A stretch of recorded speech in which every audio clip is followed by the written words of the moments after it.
ॐ नमो अरिहन्ताणम्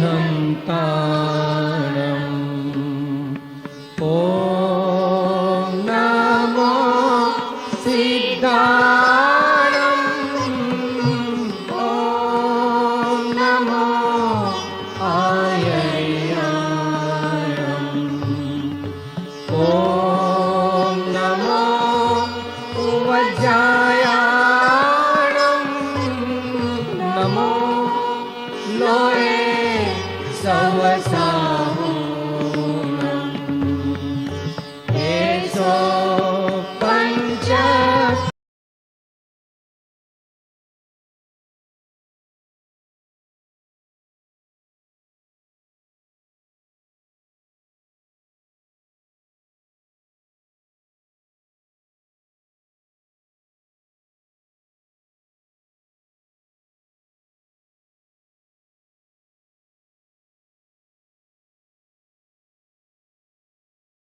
नमो आयर्याणं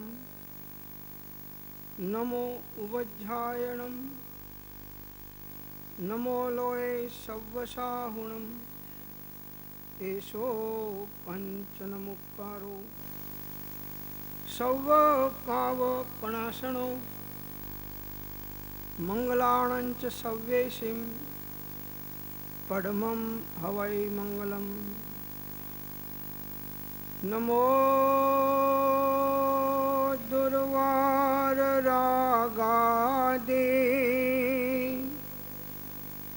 वैरिवार निवारिणे अर्हते योगिनाथाय महावीराय तायिने मोक्षमार्गस्य नेतारं भेतारं कर्मभोभृतां ज्ञातारं विश्वतत्त्वानां वन्दे तद्गुणलब्धये अज्ञानतिमिरान्धानां ज्ञानाञ्जनशलाकया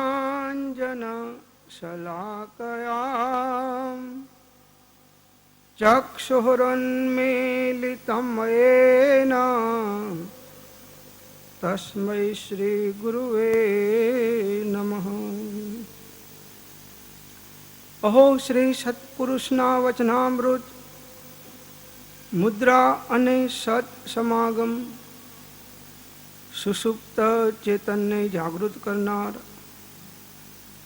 પડતી વૃત્તિને સ્થિર રાખનાર, દર્શન માત્રથી પણ નિર્દોષ અપૂર્વ સ્વભાવને પ્રેરક સ્વરૂપ પ્રતીતિ અપ્રમત્ત સંયમ અને પૂર્ણ વિતરાગ નિર્વિકલ્પ સ્વભાવના કારણભૂત છેલ્લે અયોગી સ્વભાવ પ્રગટ કરી અનંત અવ્યાબાદ સ્વરૂપમાં સ્થિતિ કરાવનાર ત્રિકાળ જયવંત વર્તો.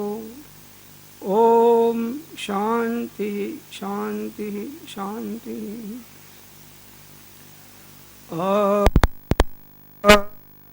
અનંત ભેદથી ભરેલી ભલી અનંત અનંત નય નિક્ષેપે વ્યાખ્યાની છે.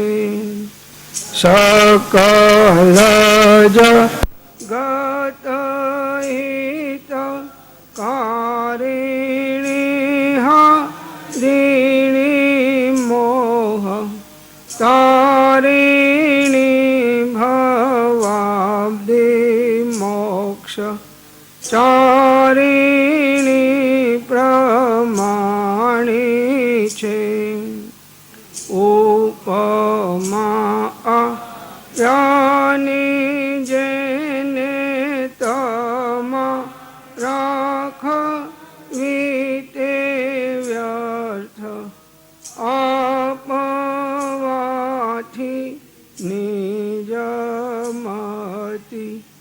મપાઈ મેં માની છે. અહો રાજ ચંદ્ર બાલ ખ્યાલ નથી પામતા, જીનેશ્વર તણી વાણી જાણી તેને જાણી છે. ગોરો રાજ તણી વાણી જાણી તેને જાણી છે.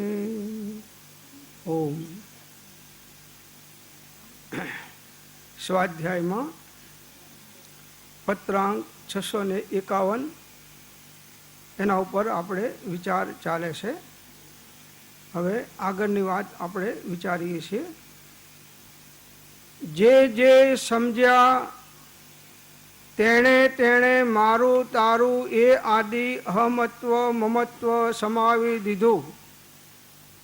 કેમ કે કોઈ પણ નિજ સ્વભાવ તેવો દીઠો નહીં, અને નિજ સ્વભાવ તો અચિંત્ય અવ્યાબાદ સ્વરૂપ કેવળ ન્યારો જોયો એટલે તેમાં જ સમાવેશ પામી ગયા. કોની વાત ચાલે છે આ? જે સમજ્યા એની વાત છે. અનુભવ જ્ઞાન દ્વારા, શાસ્ત્ર દ્વારા નહીં, કોઈના બોધ દ્વારા નહીં, ચિંતન મનન દ્વારા નહીં, પણ સ્વસંવેદન દ્વારા. તો જે સાચું સમજ્યા એમને જગતમાં અનંત દ્રવ્યો છે, અચેતન અને ચેતન, એ બધાની અંદરમાં હવે આ મારું છે ને આ આનું છે, આવા વિકલ્પ એને સમય જાય છે.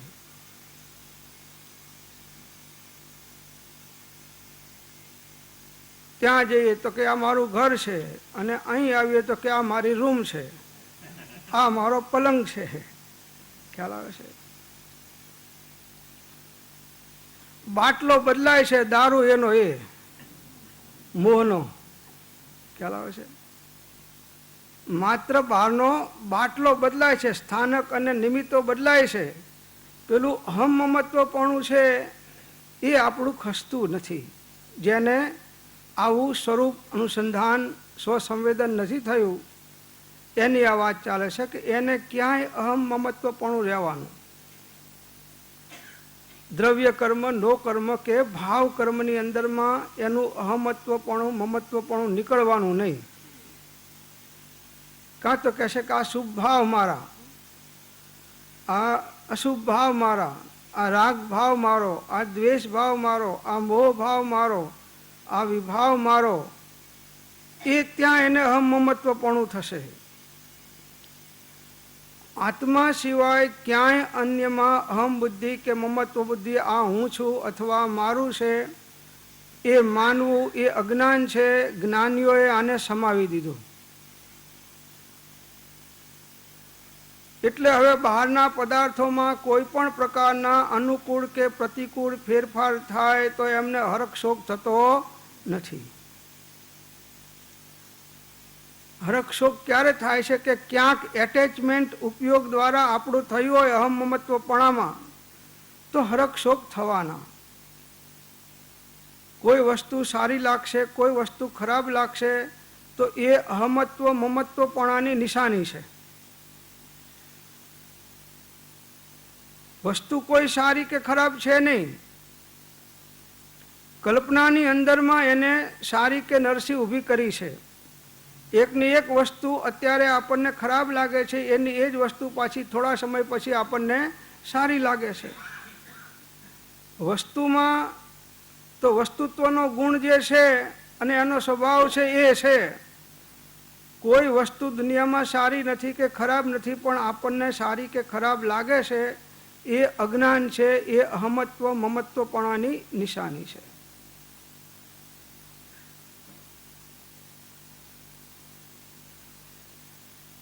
વિવેક ચૂકી જઈએ છીએ અને આ અજ્ઞાનતાના કારણે સહજ થવાનું અને પેલું જ્ઞાનના કારણે અહમમત્વપણું નહીં થાય એ પણ સહજ થવાનું. તો આ અહમત્વ મમત્વ સમાવી દીધું. હવે વિચાર કરો કે 6 ખંડની ગાદી છે, 96,000 રાણીઓ છે, હજારો ગામના ધણી છે, એવા ચક્રવર્તી અથવા સાદા જે કંઈ જ્ઞાનીઓ આટલો બધો વૈભવ હોવા છતાં એને અહમમત્વપણું નથી. કેમ કે અંદરમાં જ્ઞાન પ્રગટ થયું છે. વસ્તુ બંધનું કારણ નથી. જે થાય અધ્યવસાન જીવને એ બંધનું કારણ છે, પણ વસ્તુથી નથી બંધ. વસ્તુથી બંધ નથી, પોતાના અધ્યવસાનથી બંધ પડે છે. તો એને 6 ખંડનું રાજ હોવા છતાં અંદરમાં અહમમત્વપણું નથી. અને હું એક દિવસ સવારમાં મોર્નિંગ વોકમાં નીકળેલો, તે ગાયનું ને ભેંસનું પેલું છાણ રસ્તામાં પડે જાય ને, પોદરા કહે ને પોદરા, તો એમાં 2-3 છોકરીઓ બાજી કે આ મેં લીટી કરી હતી ગોળને તે કેમ લઈ લીધું, આમાં અહમપણું પોદરામાં, અને પેલાને 6 ખંડમાં અહમપણું નહીં. વિષ્ટા એટલે પૂદરા એટલે વિષ્ટા, ગાયની વિષ્ટા, ભેંસની વિષ્ટા. હવે એમાં એ સવારમાં 3 છોકરીઓ, મેં કીધું પણ આ છે કોનું, તો કે તો ભેંસનું છે. તો મેં કીધું તમે શું કરો ઝઘડો છો,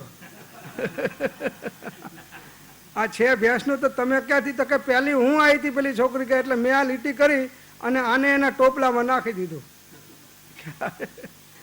આ અહમમત્વપણું તમે ગમે ત્યાં જાઓ, અજ્ઞાની છે તો એવું નથી કે 6 ખંડનું રાજ છે માટે એને અહમમત્વપણું છે. એનું કારણ અજ્ઞાન છે. ખ્યાલ આવે છે? તો અજ્ઞાનના કારણે આ અહમમત્વ બુદ્ધિ થાય છે. હવે આપણે 6 ખંડનું રાજ છોડીએ છીએ પણ પેલું અહમમત્વપણું છોડતા નથી. 12માં છોડીને આશ્રમમાં આવીએ કે આશ્રમને છોડીને ત્યાગ કરીએ, મુનિ થઈએ, તો પણ આ મારા ચેલા છે, આ પુસ્તકો મેં લખ્યા છે, આની આટલી પ્રભાવના થવી જોઈએ, આ 40 રૂપિયાનું પુસ્તક છે 10 રૂપિયામાં વેચાવવું જોઈએ અને આટલું ડોનેશન આવવું જોઈએ. આ પણ એક પ્રકારનું અહમમત્વપણું જ છે. કીધું ને, બાટલો બદલાણો પણ દારૂ એનો એ જ છે મોહનો. તો આ સમજ્યા એની નિશાની છે. પછી ક્યાંય મારું તારું ના થાય, એટલે ક્યાંય પર પદાર્થના નિમિત્તે એને હરખ શોક ના થાય, રાગદ્વેષ ના થાય, ઇષ્ટ અનિષ્ટ બુદ્ધિ ના થાય, કર્તૃત્વ ભોક્તૃત્વ બુદ્ધિ ના થાય. એ માત્ર જ્ઞાતા દ્રષ્ટા સાક્ષી ભાવે રહેવાનો સહજપણે. જો સાચી સાધના સાક્ષી ભાવની છે, કોઈ પણ બનાવની અસર ના થાય. છે ને જાડી ચામડી વાળા દિલ્હીમાં, આટલા બધા મરી ગયા પણ કોઈ અસર નથી, પણ એ જુદા પ્રકારની છે. આ જાડી ચામડી વાળા છે ને બધા પ્રધાનો મોટા, હવે આટલા બધા માણસ મરી ગયા, અત્યાર સુધી ટોટલ હજારો મરી ગયા હશે, પણ એમના પેટનું પાણી હલતું નથી. તો એમનું અહમમત્વ પણ નીકળી ગયું કે મરશે, અમારા ક્યાં છે, અને અમારું છે મરે એવું નથી 5 વર્ષ સુધી. આ જે પદ છે વધારેમાં વધારે 5 વર્ષ પૂર્ણ ઉદય એ પ્રમાણે. ખ્યાલ આવે? તો આ માર્ગ જાડી ચામડીનાનો છે, પાતળી ચામડીવાળાનો આ માર્ગ નથી. મેરું તો ડગે પણ જેના મન ના ડગે ભલે ભાગી પડે બ્રહ્માંડ, ચિત્તની વૃત્તિ જેની સદાય નિર્મરી એના મહારાજ થયા મહેરબાન. મહેરબાન. જો સામાન્ય જીવો ડગી જાય છે, જ્ઞાનીઓ ક્યારે ડગશે નહીં. કોર્ટની અંદરમાં આપણે જઈએ છીએ તો અસીલો વકીલો એવા ક્રોસ કરતા હોય છે, તો એકબીજાને ખોટા પાડવા માટે વકીલો પ્રયત્ન કરશે અને અસીલોને સમજાવશે કે તમારે આજ પકડી રાખવાનું, આજ બોલવાનું. હવે ગમે એટલી ચર્ચાઓ દલીલો ચાલે, પણ મેજિસ્ટ્રેટ શાંત બેઠા છે. જો મેજિસ્ટ્રેટ ડગી જાય તો આખું કોર્ટનું કામ ઠપ થઈ ગયું કહેવાય. એમ જ્ઞાનીઓ ક્યારેય ડગશે નહીં, અડગશે જ્ઞાનીઓ. કેમ કે એને સ્વ પરનો નિર્ણય થયો છે. તો પરની અંદરમાં ગમે તે પ્રકાર પર પ્રતિકૂળતાના નિમિત્તે આવે કે અનુકૂળતાના નિમિત્તે આવે તો પણ એ હદનું ઉલ્લંઘન કરી અને મારી હદમાં પ્રવેશી અને મને કોઈ લાભ કે નુકસાન થવાનું નથી કે કોઈ કરી શકે એમ નથી, આ એમનો અડગ નિર્ણય છે. મારી હદમાં આવી અને મારા સ્વરૂપને જગતનો કોઈ પણ ચેતન કે અચેતન પદાર્થ લાભ કે નુકસાન કરવાનો નથી, આવો એમને અનુભવાત્મક નિર્ણય છે. એના કારણે ગમે એટલા ઉપસર્ગ આવે તો એમને શાંતિ છે. વાઘ આવે, સિંહ આવે, કોઈ હિંસક પશુ આવે, સાપ આવે, ગમે તે આવે, પણ એમને કોઈ ભય નથી હોતો, એ નિર્ભય હોય છે. ભલે ભય 9મા ગુણસ્થાનકમાં જાય છે, પણ શ્રદ્ધા અપેક્ષાનો ભય કે હું મરી જઈશ એવા પ્રકારનો ભય નહીં. હું તો અજર અમર અને શાશ્વત છું. કેમ કે દેહમાંથી પરમાંથી આનું અહમ મમત્વપણું નીકળી ગયું છે. બસ આ નિશાની. હવે એક મચ્છર બેઠો હોય અને વિકલ્પ આવે કે હવે આ ઉડી જાય તો આને ઉડાડો, પહેલાં તો એ જાળીવાળી રૂમમાં બેસે, ઝીણી નેટ જાળી આવે છે ને એ રૂમમાં બેસે, અને એમાંય પાછી મચ્છરદાનીની અંદરમાં બેસે. અને મચ્છરે એટલા બધા હોશિયાર અને નિપુણ હોય છે કે તમે ઘૂસો એની પાછળ 2-4 એ ઘૂસી જાય. બહુ ઇન્ટેલિજન્ટ હોય છે મચ્છર, કોઈ સામાન્ય નથી હોતા. હવે આને એ સમજે છે કે આ થોડી વાર સામાયિકમાં બેસશે પછી કે ઉઠવાનો નથી. મચ્છર બુદ્ધિશાળી હોય છે કેલા, એટલે એ સામાયિકમાં બેઠો, પેલો લાઇટ તો બંધ કરીને અંદરમાં ગયો એટલે એની સાથે 4 ઘૂસી ગયા. હવે એ આખી સામાયિક એની મચ્છરની સામાયિક થવાની, ક્ષમતાની સામાયિક એ ચૂકી જવાનું. કેમ કે દેહાધ્યાસ છોડ્યો નથી, અહમમત્વ. એટલે સાતાશિલ્યાપણાની અંદરમાં જે સાધના કરી છે એ અસાતાના ઉદય આવે છે એટલે છૂટી જાય છે. આત્મા છું, આત્મા છું અને આત્મા છું. માથે મીડું નીકળી જાય છે અને ખાલી છું રહી જાય છે. જો અહમ મમત્વપણું નથી નીકળ્યું એટલે એ ગમે ત્યાં કરીને એ સાતાને ભજશે અને અસાતાથી ભાગશે. આ અજ્ઞાનીનું લક્ષણ. અને જે કંઈ આવે એનો સ્વીકાર કરી અને જ્ઞાતા દ્રષ્ટા ભાવે રહેશે એ જ્ઞાનીનું લક્ષણ છે. આ જ્ઞાનીનું લક્ષણ છે. તો આ અનાદિ સ્વપ્ન દશાને લીધે ઉત્પન્ન થયેલો એવો જીવનો અહમ ભાવ, મમત્વ ભાવ, તે નિવૃત્ત થવાને અર્થે આ 6 પદની દેશના જ્ઞાની પુરુષોએ પ્રકાશી છે. શેના માટે પ્રકાશી છે? અહમ મમત્વપણું જાય એના માટે. એ આખો 6 પદનો પત્ર ગોખી ગયો અને આખી આત્મસિદ્ધિ ઊંધેથી સીધી બોલે, 142થી પહેલી ગાથામાં ઊંધેથી લે એવી ગોખી નાખી. પણ પેલું અહમ મમત્વપણું તે એનું અકબંધ અને અકબંધ રહ્યું. 30 વર્ષથી 20 દોરા રોજ બોલીએ છીએ બધા, ઘણા, આપણેની અહીં વાત નથી, દરેક જગ્યાએ. હવે 20 દોરાની અંદરમાં જેટલા દોષ 36 કે 37 કે 38 જેટલા હશે એમાંથી 40 થયા પણ 35 ના થયા. તો આ બોલવાનો અર્થ શું રહ્યો? આ શેના માટે બોલવાનું હતું?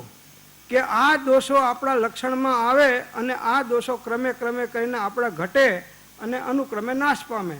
એના માટે આ 20 દોરા યમ નિયમ. તો હવે આપણને એમ છે કે આ યમ નિયમ તો બધા સાધુઓને સંભળાવવા માટે છે, આપણા માટે નથી. આપણે એવું માનીને બેઠા છીએ કે આ યમ નિયમન એમાંય જ્યારે કોઈ સાધુ આવે ત્યારે તો ખાસ બોલીએ આપણે, અને જોરથી બોલીએ, અને અમુક વસ્તુઓ પર તો બહુ ભાર મૂકીને બોલીએ. હવે આ આપણા માટે છે કે આટલું બધું સાધન આપણે કર્યું અને છતાંય આપણું પરિભ્રમણ ઊભું રહ્યું.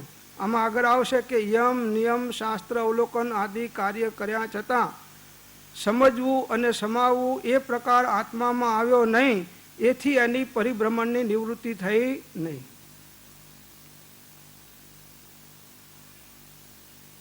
તો ભાષણનું મહાત્મ્ય નથી, દશાનું મહાત્મ્ય છે. પેલું તો ક્ષયોપશમ છે, અને પુણ્ય ઉદય હશે તો 5-50 હજાર માણસ ભેગાય થશે, એ પુણ્ય ઉદય છે. અને દશા વસ્તુ એક જુદી છે. સાક્ષી ભાવે રહેવું વિતરાગ ભાવે રહેવું, વિતરાગતા પ્રગટ કરવી, એ વિતરાગ ચારિત્રનો સંબંધ વિતરાગ સમ્યક્ત્વ સાથે છે, સરાગ સમ્યક્ત્વ સાથે નહીં. તો વિતરાગી પુરુષોનું વિતરાગી ચારિત્ર હોય છે. અને વિતરાગ ચારિત્રની અંદરમાં પ્રતિકાર નથી હોતો, કોઈ પણ વસ્તુનો સ્વીકાર હોય છે કે જે આવ્યું એ ઉદયના કારણે આવ્યું છે અને એ આવેલું મારા સ્વરૂપનું કોઈ નુકસાન કરી શકે એમ નથી. હું તો માત્ર એને સાક્ષી ભાવે જોનારો છું. ઉદગલ કર્મ રૂપ રાગનો જ વિપાક રૂપ છે, ઉદયા આ છે નહીં મુજ ભાવ, હું તો એક જ્ઞાયક ભાવ છું. સમયસારમાં અમુક્યું છે કે પૂતગલ કર્મરૂપ રાગનો જ વિપાક રૂપ છે. અંદરમાં કર્મનો ઉદય આવ્યો એટલે આ રાગ ભાવ અને બહારમાં આવા નિમિત્તો થયા. અંતરંગ અંદરમાં આ રાગ આદિ ભાવો થયા અને બહારમાં એને અનુરૂપ નિમિત્ત મળ્યા. પણ હું તો એ બધાને જોનારો જાણનારો માત્ર એક જ્ઞાયક સ્વભાવી આત્મા છું. તો આ અહમત્વ મમત્વપણું જ્યારે આત્મ સાક્ષાત્કાર થાય ત્યારે જાય છે. ત્યાં સુધી એ કોઈના કોઈ આકારે અંદરમાં રહેશે. જીવને છેતરીને પણ એ કાર્ય એનું કરતું જાય છે, ચાલે છે નિરંતર. તો એના માટે ભેદ વિજ્ઞાન, ભેદ વિજ્ઞાન વગર આત્મજ્ઞાન નથી અને આત્મજ્ઞાન વગર મુક્તિ નથી. અને ઉપશમ વૈરાગ્યનું બળ નહીં હોય, તત્વનો બોધ યથાર્થ નહીં હોય, સિદ્ધાંત બોધ યથાર્થ નહીં હોય, જેને કૃપાળુદેવ પદાર્થનો અનિર્ણય કહ્યો એ નહીં હોય, અને ઉત્કૃષ્ટ પરમાત્માની ભક્તિ, દેવ ગુરુ શાસ્ત્રની ભક્તિ આ પણ જોશે તો જ આ કાર્યની સિદ્ધિ થશે. તત્વના બોધ વગર કોઈ નહીં થાય. એટલે 3 વાતો મૂકી 751માં પહેલા પ્રકારના સંકેતમાં કે આપ્ત પુરુષના વચનની પ્રતીતિ, એટલે 9 તત્વો અને 6 પદ, બંને પડખાથી, નિશ્ચય વ્યવહારના પડખાથી, હે જ્ઞેય ઉપાધિના પડખાથી. તો આ 9 તત્વોની અંદરમાં બધાય તત્વોનો સમાવેશ થઈ જાય છે, બધાય બોધનો સમાવેશ થઈ જાય છે. 9 તત્વોમાં કોઈ વસ્તુ છૂટતી નથી. જીવ દ્રવ્ય આવી જાય છે, અજીવ દ્રવ્ય આવી જાય છે, આશ્રવબંધ આવી જાય છે, સંવર નિર્જરા આવી જાય છે અને મોક્ષ આવી જાય છે. ડિટેલમાં બધાય શાસ્ત્રો એની અંદરમાં સમાવેશ પામી જાય છે. પણ 9 તત્વો આપણે ભણી જઈએ છીએ, ગોખી જઈએ છીએ, બોલી જઈએ છીએ, પણ how to apply in our life, પ્રયોગ શું કરવો? ભણાવે છે તો બધા, પણ પ્રયોગ કરાવનારા કોક વિરલા હોય છે. આશ્રવબંધ જાણ્યા એટલે અટકી નથી જતા, પણ આશ્રવબંધને કેમ અટકાવવા અને સંવર નિજરા અને મોક્ષ માર્ગ આપણો કેમ ચાલે, એ પ્રયોગાત્મક સાધના, પ્રેક્ટિકલ અનુભવ, પ્રેક્ટિકલ સાધના. થિયોરિકલ તો બધું શીખી ગયા આપણે. હવે તમને કંઈ શાસ્ત્ર જ્ઞાન આત્મજ્ઞાન થાય એના માટે નથી, એવું નથી. જ્ઞાન તો તમારી પાસે બધાની પાસે ઘણું છે, પણ પ્રેક્ટિકલ જે કરવું જોઈએ એ કડી આપણા બધામાં ખૂટે છે. જેનામાં ખૂટતી હોય એનામાં. એક સ્કૂલ હતી, તો સ્કૂલની અંદરમાં એક ટીચર પાણીમાં તરવાની કળા શીખવવા માટે રાખેલા, કે પાણીમાં કેમ તરવું. જુદી જુદી 64 કળાઓ હતી, એ 64 કળાઓના નિષ્ણાત હતા. એટલે એમને સ્કૂલમાં રાખેલા. પછી રોજ ક્લાસ લે અને એક કળા બધાને મોઢે કરાવે 64. પણ કોઈ દિવસે પાણીમાં પગ મુકાયો નહીં. ખ્યાલ આવ્યો? પાણીમાં કોઈ દિવસે પગ મુકાવ્યો નહીં અને બધી વિદ્યાઓ એમને શીખવી 64. અને પરીક્ષાઓ લીધી, એમાં બધાય છોકરાઓ પાસ, 100માંથી 100.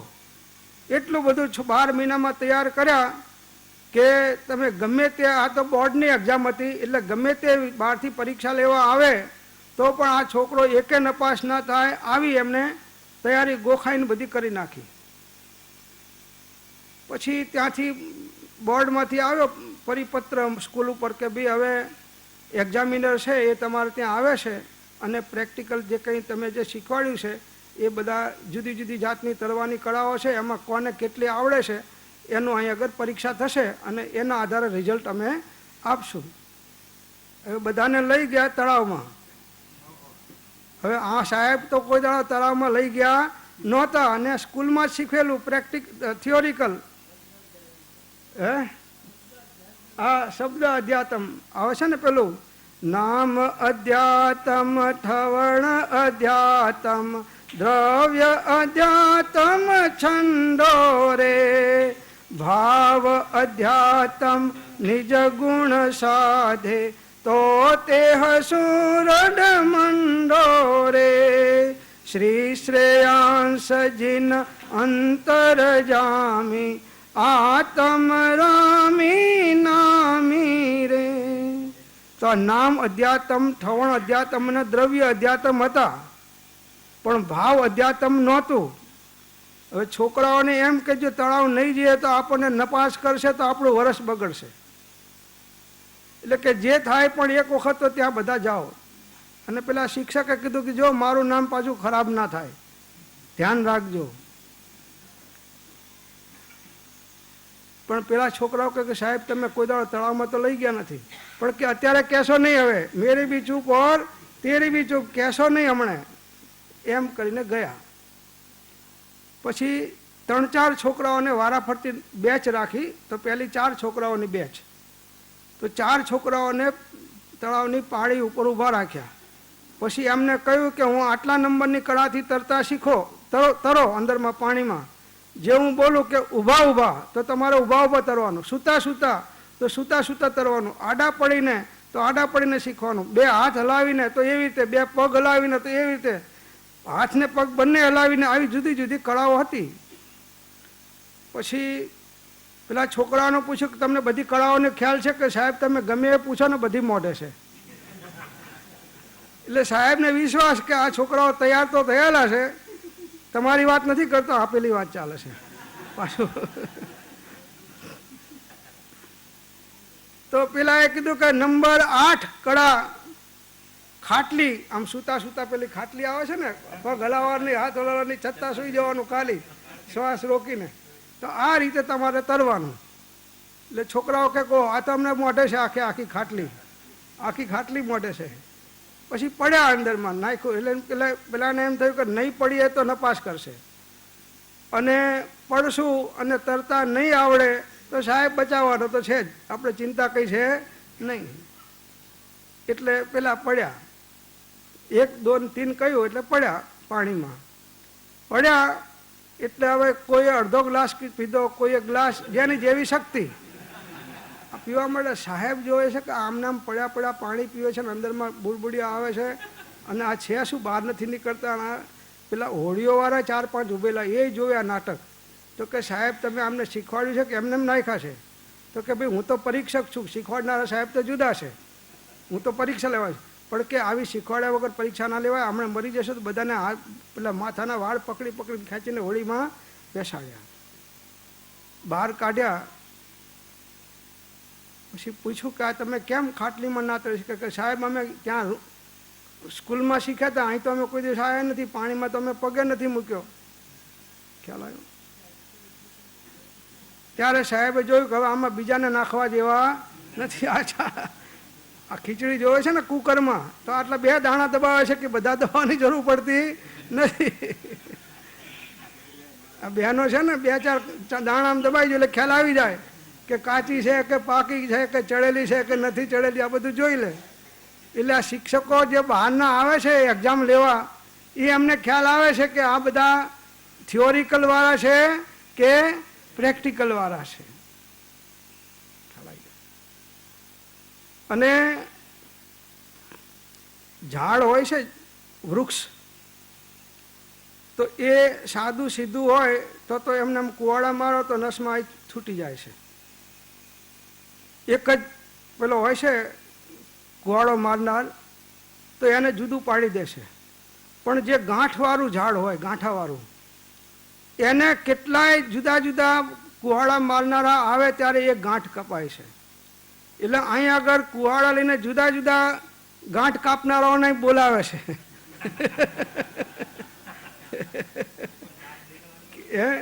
અને છતાંય ગાંઠ છૂટતી નથી, ઢીલી થતી નથી, તૂટતી નથી.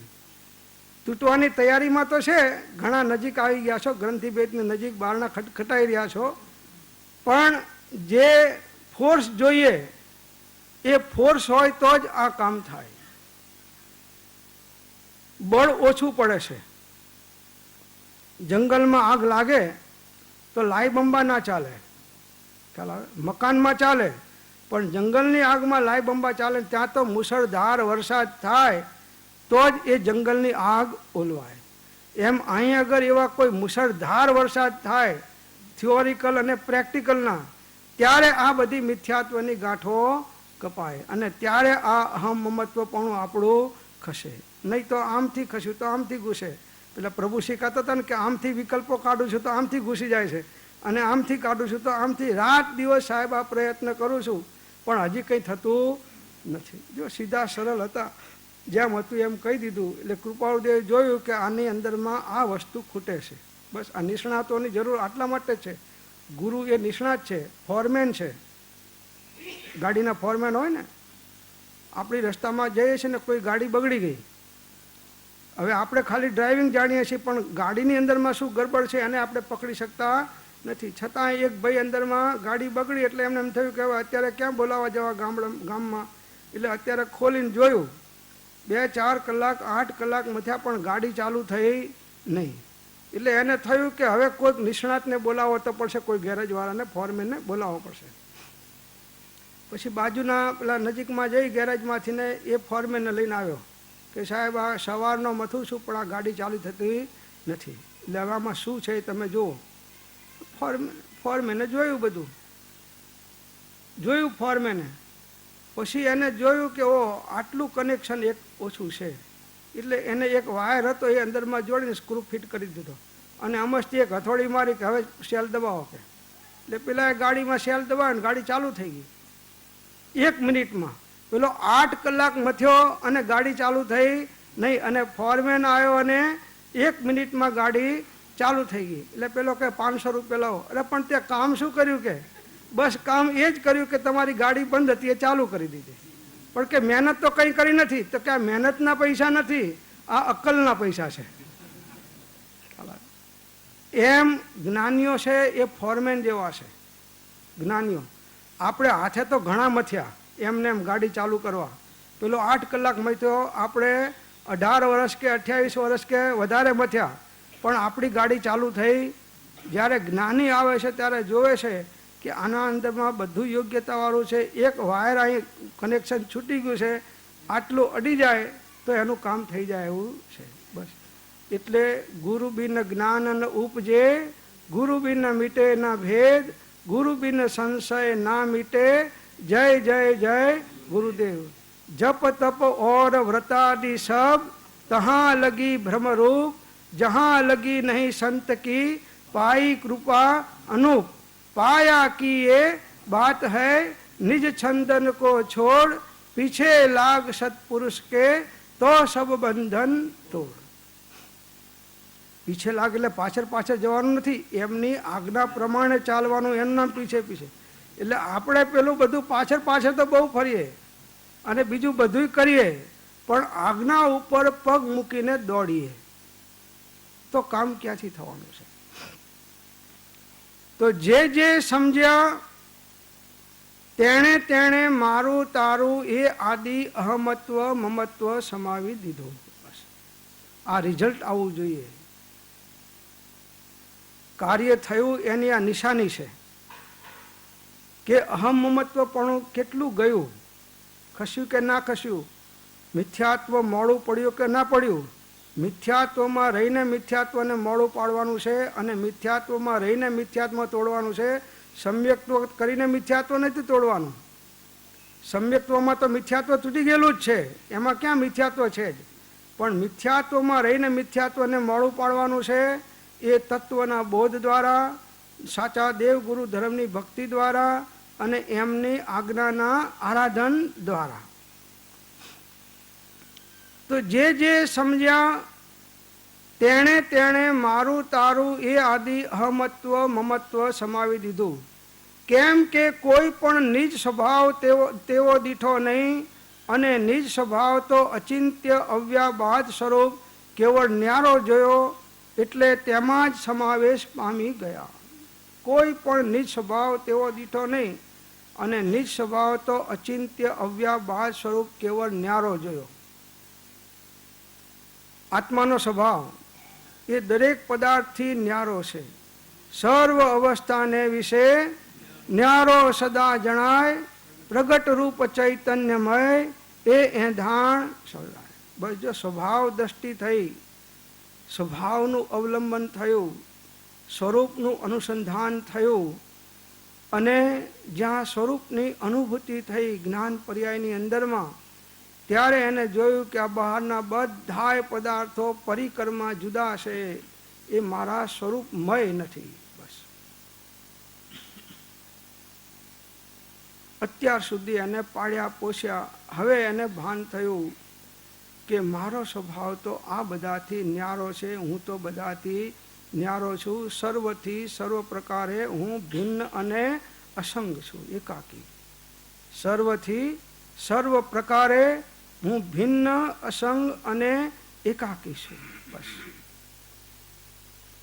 દસમો આ કિંચન કહ્યું, ધર્મ અંગ નિજ ભાવ. દસમો આ કિંચન કહ્યું, ધર્મ અંગ નિજ ભાવ. તત્વમય દ્રષ્ટિ કરીએ શુદ્ધ સ્વભાવ. છું હું સહજ સ્વરૂપી દેહ થકી ભિન્ન આત્મા રે. છું હું સહજ સ્વરૂપી દેહ થકી ભિન્ન આત્મા રે. રહીતે લક્ષે સેવે સાધક પદ પરમાત્મા રે. ઓ ભવિજન ભાવ ધરીને જીન દશા આરાધ્યે. અંગ કયા દશ ધર્મના, જીન વચન પ્રમાણ. સમભાવે તે સેવીએ રાખી નિજ પદ ભાન. અંતરમુખ ઉપયોગે રહીતે પદ આરાધ્યે રે. ધ્યાન વિજય કહે તે સમભાવે સાધ્યે રે. ઓ ભવિજન ભાવ ધરીને જીન દશા આરાધ્યે. આ ધ્યાન વિજયજી મારા ખ્યાલથી કેશર વિજયજીના શિષ્ય હતા. સાહેબને ખ્યાલ હશે કદાચ. કેશર વિજયજીના શિષ્ય હતા ને ધ્યાન વિજય. આ એમનું પદ છે, છું હું સહજ સ્વરૂપી દેહ થકી ભિન્ન આત્મા રે. બસ સ્વભાવ તો અચિંત્ય ન્યારો છે. જેમ આકાશ અગ્નિથી બળતું નથી, એમ સ્વભાવ કોઈ પદાર્થથી ઘવાતો નથી. ત્રણેકાર એક સ્વરૂપ રહે એ સ્વભાવનું લક્ષણ છે. સ્વભાવમાં ક્યારેય વિકાર નથી આવતો, વિકૃતિ નથી આવતી. જે વિકૃતિ અને વિકાર આવે છે એ પર્યાયમાં આવે છે, ત્રિકારી ધ્રુવ સ્વભાવમાં નહીં. જો સ્વભાવમાં વિકાર આવે તો પર્યાય કોના આધારે નિર્મળ થશે?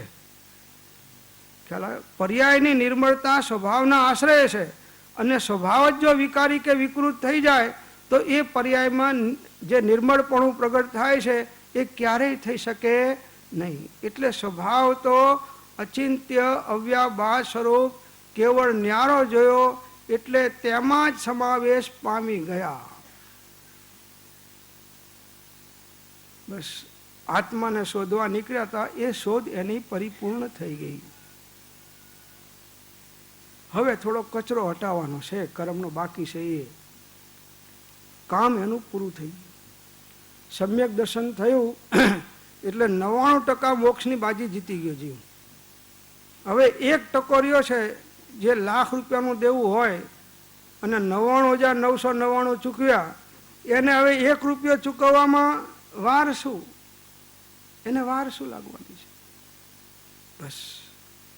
તો આ સ્વભાવ દ્રષ્ટિ કરો, સ્વભાવને અકિંચન ભાવે જુઓ.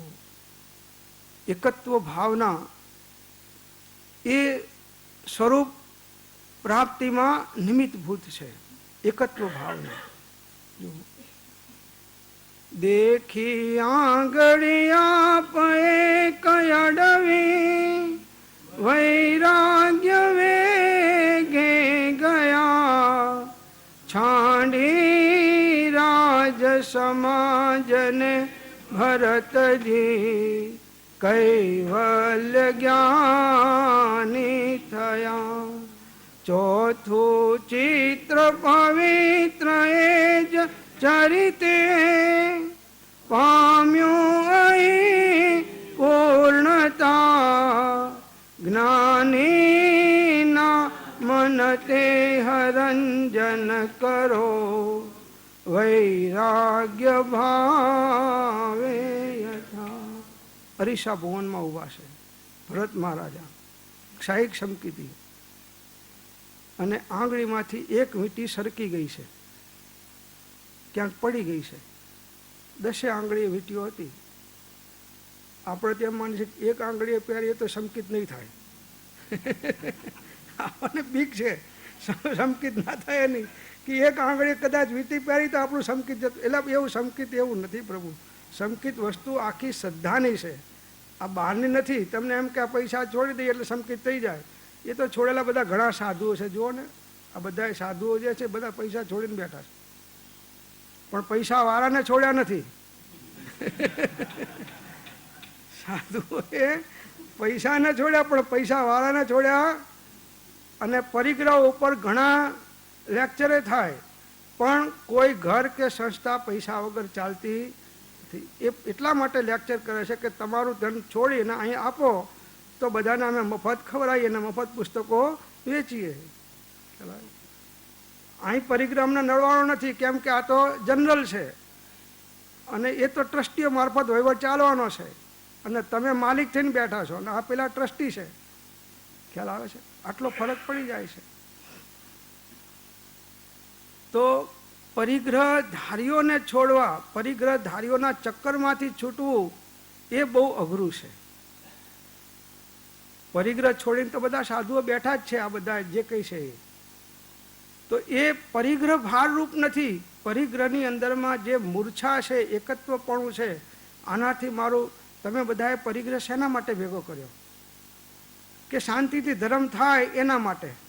હવે પરિગ્રહ હોય તો ધર્મ થાય, કે પરિગ્રહ ના હોય તો ધર્મ થાય? તો પરિગ્રહથી સુખી થવાય કે દુઃખી થવાય? પરિગ્રહ સુખનું કારણ છે કે દુઃખનું કારણ? ઓહો, જ્ઞાની પુરુષે તો એથી વિપરીત જ નિર્ણય કર્યો કે કિંચિત માત્ર પણ ગ્રહવું એ જ સુખનો. તો તમે સુખનો નાશ કરવા પરિગ્રહ ભેગો કર્યો કે સુખને પ્રાપ્ત કરવા પરિગ્રહ ભેગો કર્યો? અને રોજ બોલ્યો કે લક્ષ્મી અને અધિકાર વધતા શું વધ્યું એ તો કહો. એ તું તને પૂછ ભાઈ, બીજાને શું કરવા કહે છે? શું વધ્યું? અશાંતિ વધી કે શાંતિ વધી? તારી જાતને પૂછ. તો નિજ સ્વભાવ તો અચિંત્ય અવ્યાભાસ સ્વરૂપ કેવળ ન્યારો જોયો એટલે તેમાં જ સમાવેશ પામી ગયા. બસ. જ્ઞાની પુરુષે ઉપયોગને બધેથી ખસેડી અને આત્મામાં કેન્દ્રિત કર્યો, સ્થિર કર્યો. બસ આટલી જ સાધના છે. ઉપયોગ જ્યાં ત્યાં ભમી રહ્યો છે એને અંદર અંતર્મુખ કરી વૈરાગ્યનું ઉપશમનું બળ વધારી તત્વજ્ઞાનનો યથાર્થ બોધ પામી અને એ ઉપયોગને પોતાના સ્વરૂપની અંદરમાં સ્થિર કરવો સાધના આટલી જ છે. અને એના માટે આ દ્વાદશાંગની રચના અને 4 અનુયોગોની રચના એક આત્મા પોતાના ઉપયોગ દ્વારા પોતાના સ્વરૂપમાં સ્થિર થાય એના માટે છે. ચરણાનો યોગ પણ એના માટે છે, કર્ણાનો યોગ પણ એના માટે છે, કથાનો યોગ પણ એના માટે છે, અને દ્રવ્યાનો યોગ પણ એના માટે છે, બીજા કોઈના માટે નથી. આગળ કહે છે, આત્મા સિવાય અન્યમાં સ્વમાન્યતા હતી તે ટાળી પરમાર્થે મૌન થયા. તો આત્મા સિવાય અન્યમાં જે સ્વમાન્યતા સ્વપણું હતું એ હવે જ્ઞાન થયું એટલે ટળી ગયું અને હવે પરમાર્થથી મૌન થઈ ગયા. દરેક વસ્તુનો માલિક દરેક વસ્તુ પોતે છે. એક દ્રવ્યનો માલિક બીજું દ્રવ્ય નથી. માથાની અંદરમાં આટલા બધા વાળ છે તો એ દરેક વાળનો માલિક દરેક વાળ છે, આત્મા નહીં કે શરીર નહીં. એક વાળ ધોરો ઉગ્યો કાળાના બદલે તો તમે કદાચ ખેંચી કાઢશો તો બીજો ઉગશે, ઉગવાનો કે નહીં? કેસ કલાપ કરશો તો કદાચ કાળો થશે પણ ઉગવાનો તો ધોળો જ. તો એક વાળને તમે ધોરાનો કાળો કરી શકતા નથી અને આખી દુનિયામાં કરતા પણ કહીને બેઠા છે કે મેં કર્યું તો પછી માર ખાઓ કે ના ખાઓ? ભગવાન પણ દુનિયાના અકર્તા છે અને તમે કરતા થાઓ, ભગવાન કરતા મોટા થઈને તો પછી શું દશા થાય? ભગવાન પણ દુનિયાનું કોઈ કાર્ય કરી શકે? ભગવાન ઝાડનું એક પાંદડું હલાવી શકે? ના હલાવી શકે. જાણી શકે, હલાવી ના શકે. કેમ કે ચેતન દ્રવ્ય અચેતનનું કોઈ કાર્ય કરે નહીં. અને તમે કહો કે ભગવાનની ઈચ્છા વગર પાંદડું હલે નહીં. હવે પહેલી તો ભગવાનને ઈચ્છા થાય એટલે ભગવાનનું સ્વરૂપ જ આપણે જાણ્યું નથી કે ભગવાન ઈચ્છા કરે કે ના કરે. કે ભગવાનની ઈચ્છા, પ્રભુની ઈચ્છા જે થાય બરોબર. એટલે પણ ભગવાનને તમે શું કરો અજ્ઞાની જાહેર કરો છો? ભગવાન તો પૂર્ણ જ્ઞાની છે. એને ઈચ્છા થાય કોઈ પણ પ્રકારની? ઈચ્છા જ નથી થતી. સંપૂર્ણ ઈચ્છાઓનો નિરોધ થાય ત્યારે કેવળ જ્ઞાન થાય છે, ત્યાં સુધી નહીં. અને જ્યાં સુધી ચારિત્ર મોહ ગયો નથી ત્યાં સુધી ઈચ્છાઓ થવાની. ભલે સમ્યક દ્રષ્ટિને શ્રદ્ધા અપેક્ષા ઈચ્છા નથી પણ ચારિત્રના દોષના કારણે તો ઈચ્છાઓ છે. કોઈ સમ્યક દ્રષ્ટિએ ઈચ્છા વગરનો નથી. ઈચ્છા નિરોધ તો પરમાત્માને છે જેને ચારિત્ર દશા પૂર્ણ થઈ છે. બાકી કોઈને કોઈ પેલા અમને શુભ ઈચ્છા હશે, કંઈક સારી ઈચ્છા હોય, તમને આજ ઈચ્છા છે તારે તમે બેઠા છીએ કે ભાઈ કંઈક કરતા બે અક્ષર જ્ઞાનીના સાંભળે તો પામે, એ ઈચ્છા તો છે ને. તો ઈચ્છા છે ગુનો છે. ઈચ્છા છે એ પરમાર્થિક ગુનો છે. તો આત્મા સિવાય અન્યમાં સ્વમાન્યતા હતી તે ટાળી પરમાર્થે મૌન થયા.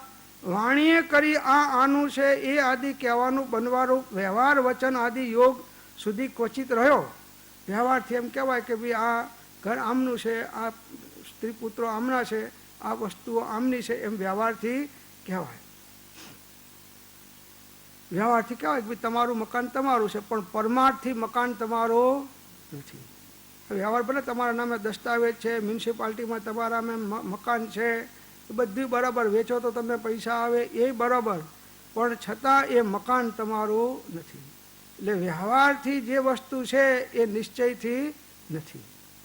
એટલે વ્યવહારને નિશ્ચય માની અને આપણે એમ માન્યું કે આ તો મારા જ છોકરા છે ને, ક્યાં તમારા છે? આ પેલા છે એ તમારા છે ને આ મારા છે.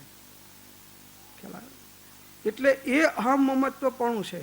કોઈ છોકરો ધાબામાંથી અગાસીમાંથી પડ્યો, 9 માળનું મકાન છે, હવે બધા બૂમા બૂમ થઈ ભાઈ કોઈકના છોકરા રમતા હતા એમાં પડ્યો, એ 9-10 માળ વાળા બધા નીચે આવશે અને આમ જોશે કે આપણો નથી તો કે હાશ, આપણો નથી તો હાશ. અને જેનો છોકરો છે એને હાય. તો જો કેમ આમ થયું? હવે છોકરો માતા પિતાનો છે કે છોકરો છોકરાનો છે, પણ એમાં એને અહમમત્વપણું કર્યું છે એટલે આ છે. હવે જ્ઞાનીનો છોકરો પડી જાય તો જ્ઞાનીને ધાસકો નહીં પડે, એની સેવા શુશ્રૂષા કરશે જ્યાં જીવતો હશે તો, એમાં કંઈ ના નિષેધ નથી. પણ એને જે આઘાત લાગ્યો પેલાને એવો આઘાત જ્ઞાનીને લાગશે? હા, કોઈ આઘાત નહીં લાગે. તો વ્યવહાર વચન જ્ઞાનીને પણ કહેવા પડે કે ભાઈ આ બધું આમનું છે, આ આમનું છે. આ વ્યવહારથી બધી વહેંચણી થાય પણ પરમાર્થથી કોઈ કોઈનું નથી. દરેક દ્રવ્યનો માલિક દરેક દ્રવ્ય પોતે છે અને બીજા કોઈ દ્રવ્યથી લાભ કે નુકસાન થાય એમ માનવું એ અજ્ઞાન છે. જ્ઞાનીની વાણીથી મને લાભ થયો એમ માનવું અજ્ઞાન છે અને અજ્ઞાનીની વાણીથી નુકસાન થયું એમ માનવું પણ અજ્ઞાન છે. પોતાના જ્ઞાન પરિણામથી લાભ થયો અને અજ્ઞાન પરિણામથી નુકસાન થયું આ વાત હકીકત છે. પેલા તો બાહ્ય નિમિત્ત છે. એ નિમિત્તનો કર્તા ઉપર આરોપ કરવો એ અજ્ઞાન છે. તો આ પ્રમાણે